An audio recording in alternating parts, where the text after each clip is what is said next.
अस्सलामुअलैकुम and welcome back to the brand new video. यार आज की वीडियो में बात करने वाले हैं कि क्या 8 GB की रैम आजकल के गेमिंग के लिए काफ़ी है। यानी तो वीडियो स्टार्ट करते हैं। As usual my name is Hasan, you guys are watching unboxing room, so let's start.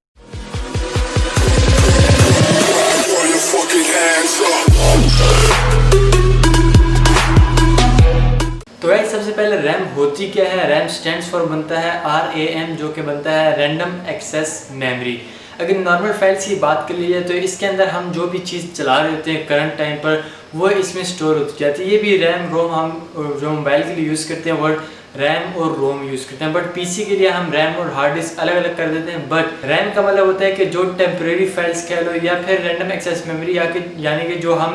Randomly चीज़ें चला रहे हैं, फाइल एक्सप्लोरर हो गया, गूगल क्रोम हो गया, साइड बाई साइड कोई लॉन्चर वगैरह हो गया, एपिक लॉन्चर हो गया, जो भी गेम का लॉन्चर हो या जो भी हो, हम जो करंट टाइम पे जो चीज़ इस्तेमाल कर रहे हैं चाहे वो बहुत हैवी हो या बहुत लाइट, नोट पैड काफ़ी लाइट चीज़ है, जो विंडो पेंट होता है वो काफ़ी लाइट चीज़ है, अगर हम वो इस्तेमाल कर रहे हैं तो वो हमारे पास स्टोर हो रही थी। जाहिर सी बात है पीसी है, उसमें कुछ कहीं ना कहीं जाके पीछे स्टोर होना ही है उसने, तो वो जो स्टोर हो रहा था तो सारा कुछ हमारी रैम पे हो रहा होता है। तो नॉर्मल फाइल्स की बात करें तो बहुत भी हैवी चीज़ है तो वो हमारी 8 GB की रैम के लिए बहुत होता है। यानी कि 8 GB रैम के अंदर वो सब कुछ स्टोर होता जाता है। हम करंट टाइम पे कितनी चीज़ें खोलते हैं, मैक्सिमम अगर बात करूँ तो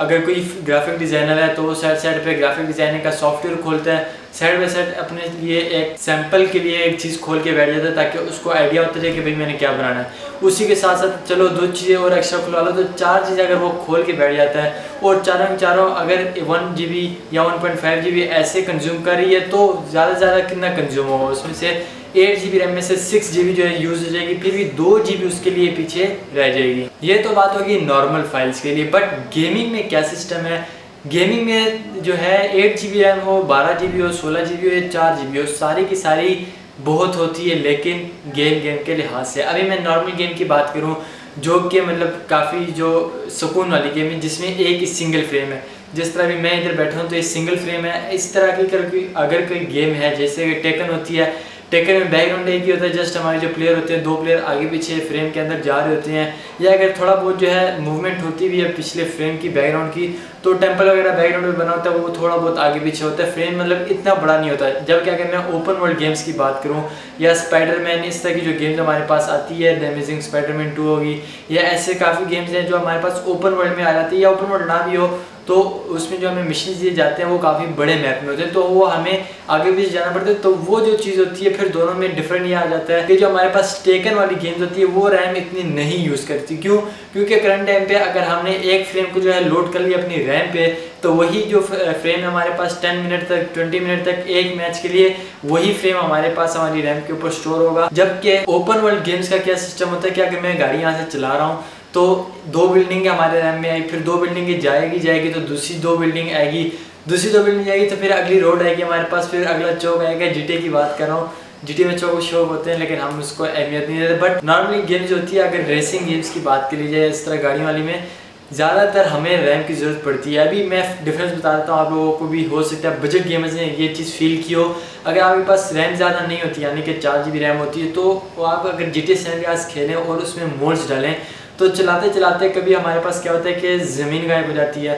या मोड ना भी डालो तो क्या होता है कि हम फुल स्पीड में अगर अपनी गाड़ी को चलाएं तो हमारे पास जो है अगली चीज़ें लोड नहीं हो रही होती जल्दी। क्यों? क्योंकि जो पिछली चीज़ होती है वो एक बार रैम पे आ जाती है। रैंडम जो होता है हमारे पास जो एक्सेस होते हैं उन चीज़ों का उन जो मैप में हमारे पास एक बार शो हो चुकी होती है वो हमारे पास एक्सेस हो रही होती है। बट जैसे जैसे हम आगे गेम में मूव ऑन होते जाते हैं वैसे वैसे हमारे पास जो होता है वो पुरानी चीज़ें हमारे रैम में से उड़ के निकल रही होती है और नई जो टेक्सचर होता है वो उसके ऊपर इंस्टॉल हो रहा होता है। तो इसी में जो होता है हमारी रैम अगर ज़्यादा ना हो, ये ज़्यादा स्पीड वाली ना हो, 800 मेगाहर्ट्ज़ होती है, 300 आई थिंक इस तरह कुछ होती है, 800 से ऊपर होती है सारी, 833 मेगाहर्ट्ज़ की, फिर 1600 मेगाहर्ट्ज़ की, और उसके बाद वो फिर DDR4 3200 सॉरी इस तरह चलती है। बट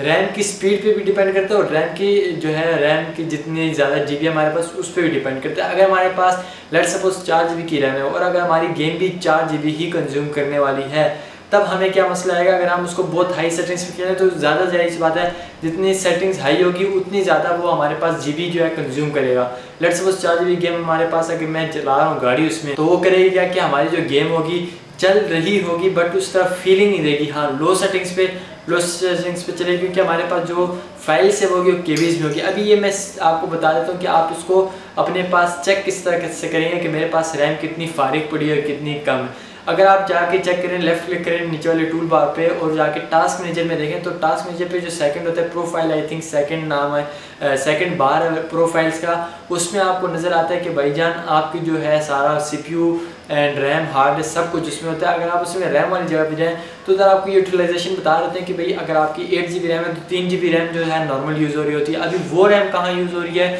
तो आपके पीसी में विंडो चल रही होती है, विंडो बैकग्राउंड पे काफ़ी ज़्यादा ऐप्स चला रहा होता है, सर्विसेज दे रहा होता है आपको, डिफरेंट इंटरनेट प्रोवाइड कर रहा होता है। अगर इंटरनेट नहीं भी लगा हुआ तो उसके अलावा काफ़ी ज़्यादा एंटीवायरस होते हैं वो चल रहे होते हैं, काफ़ी ज़्यादा विंडोज़ की फाइल होती है जो कि बैकग्राउंड पे रन कर रही होती है। तो उन सारों को रन करने के लिए हमारी अगर 8 GB की रैम है, 8 GB में से 2 GB रैम या 3 GB रैम वो उधर कंज्यूम हो रही होती है। तो बजट जो गेमर्स होते हैं उनको यही मसला आता है कि 2 GB रैम काफ़ी टाइम होती है, 4 GB रैम होती है, फिर भी उनको एरर आ जाते हैं कि भाई आपकी रैम कम है। कम इस वजह से होती है क्योंकि उनकी विंडो ज़्यादा खा रही होती है और बैकग्राउंड पे जो प्रोसेसर होते हैं, लेट्स सपोज अगर आप कोई सॉफ्टवेयर इंस्टॉल करते हैं और वो रन एट स्टार्टअप पे आ जाता है, यानी कि होता है CPU के जैसे ही आप विंडो CPU ऑन करते हैं तो वो बूटअप के दौरान ही जो होते हैं कुछ सॉफ्टवेयर ऑन हो जाते हैं आपके पीसी में ऑटोमेटिकली। तो अगर आप उनको डिसेबल नहीं करते तो आपका एक तो बूटअप टाइम बहुत ज़्यादा हो जाता है क्योंकि उन सब ने ओपन होना होता है, सबके ओपन होने के बाद आपकी विंडो बूट होती है और साथ साथ में आपकी जो रैम है उसकी यूटिलाइजेशन इतनी ज़्यादा हो जाती है उसकी वजह से